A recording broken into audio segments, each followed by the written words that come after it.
Hi friends, welcome to day 4 of the 12 days of tools. We're going to try this again because the first one of day 4 was really quite painful. So thanks for bearing with me. On day 4 we're going to talk about wrenches. And wrenches are plentiful and take up a lot of space and are usually heavy, and as you can see I have a couple really big devices here that houses some of my wrenches, but in all honesty all we really need is this handy dandy little adjustable wrench. So they, just like the screwdrivers and hammers and pliers, the first 3 tools we covered, they do come in a lot of different sizes, from manageable to, this is still quite manageable, and they come in really large sizes as well.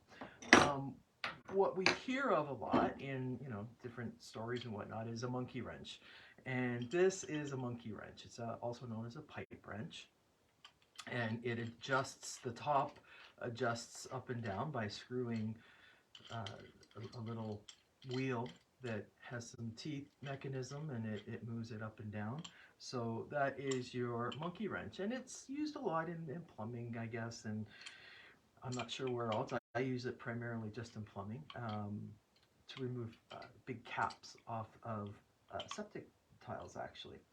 Um, you notice I have 2 wooden devices here that hold a set of the standard size of wrenches. And the reason why I have 2 sets is there are SAE, or Imperial, and then there are metric. And why there are 2 different sizes for tools, I guess you know the difference between American and European. And also in Europe, these are referred to as spanners. So I've never referred to them in that way. I've always just referred to them as wrenches. This one here is what you call a combination wrench, and it's called a combination because it has an open end and it has a ring end. So you can buy a set of just ring ends, and you can buy a set of just open ends, or you can buy the combination set. The average size is from 1/4 inch, which is, you can't put a pinky through, to, actually this is a bigger one, to 1 inch. That's kind of the most common, and everything in between. Now, a 1/4 inch SAE is pretty close to a 6 millimeter metric, but they're just a little bit different in size. So, when you really get down to precision turning, you want to make sure that you're using the right size. And again, the average homeowner would not have to have all of these different sizes. Just an adjustable wrench will do it. Again, we have, this little wee nut, and that goes onto a screw, and it's on a screw head, so you have to keep one end mobile and then operate the second end. So this one would be mobile using a screwdriver on the one end, and then you use the wrench to tighten up the other end.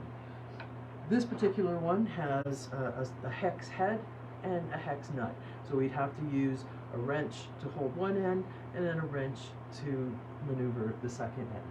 So that's why sometimes an adjustable wrench and maybe a couple of the standard size combination wrenches might come in handy, or 2 adjustable wrenches, so that you can mobilize one end and screw the other end. Plumbing applications actually have a lot of wrenches, specialty wrenches, and 2 that I have here is this basin wrench and this long tube. It's a plastic tube, and it actually comes with faucet sets. When you install new faucets, they sit behind the sink, and when you're back there trying to replace a faucet, it's really hard to get to. So that's why they came up with this basin wrench. Typically righty-tighty, lefty-loosey, right? When you go to turn, put on a nut, you want to turn it to the right, and when you go to take off a nut, you want to turn it to the left. So this one has, a mechanism that allows it to flip over so that you can tighten it. And when it grabs, when you turn it one way, it'll tighten, and when you turn it the other way, it'll come off. And the way this actually works is you put it up behind the sink. It's got a little hole in the handle, so you just get a screwdriver. And slip it through the hole, and you use this as your turning mechanism to turn it. So this one comes pre-made with certain faucet sets, some of the better faucet sets, and it's got the most standard size screws to fit the most standard size nuts. So I keep that in my toolbox. You'll see back here, this is actually my plumbing toolbox, and I keep that for all of my plumbing supplies. So this plastic one, actually my monkey wrench and my basin wrench all stay in my plumbing toolbox. So when I go to a client's, all the tools that I'll need, whether it's a specialty plier or a specialty wrench, I have accessible and don't have to worry about where it may be. Average homeowner, again, won't need that unless you really want to be, changing a whole lot of sinks, which really doesn't happen. So the other area that has a lot of different specialty wrenches is automobiles. And I bet you have one, and you may not even know it. They come in different shapes and sizes, but everybody knows the good old lug wrench to remove a lug nut. It's pretty standard in most cars. I don't know if it's actually required or not, but most cars do have it for the jack, with a jack and a lug nut wrench as well.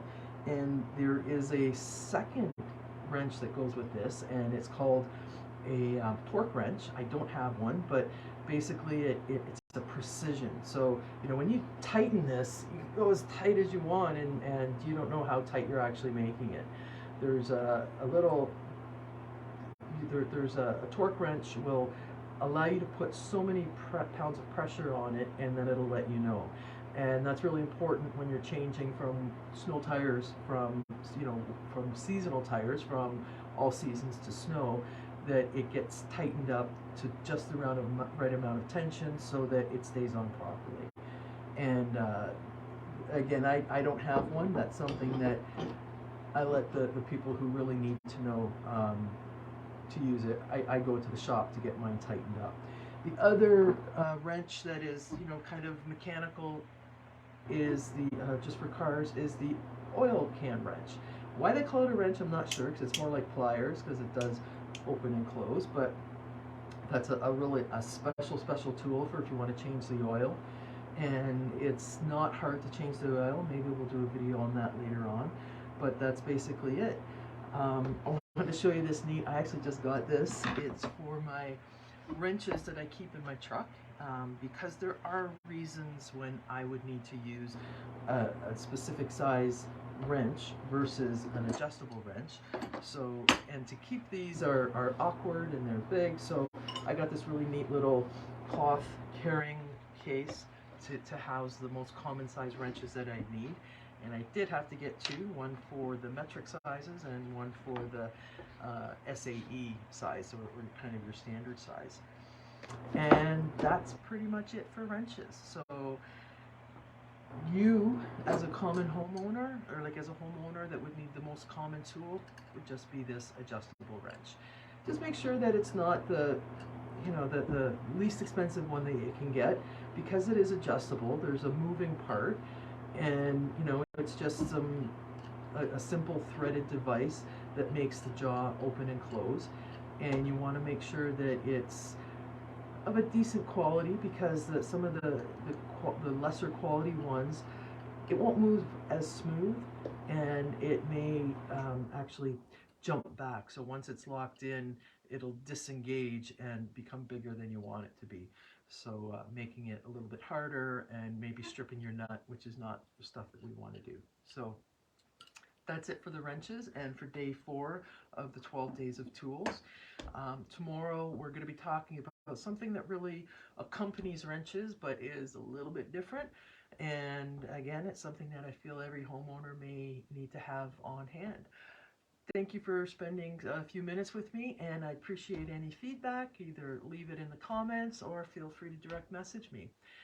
Have a great day, and we'll see you tomorrow for day 5 of the 12 days of tools. Bye for now.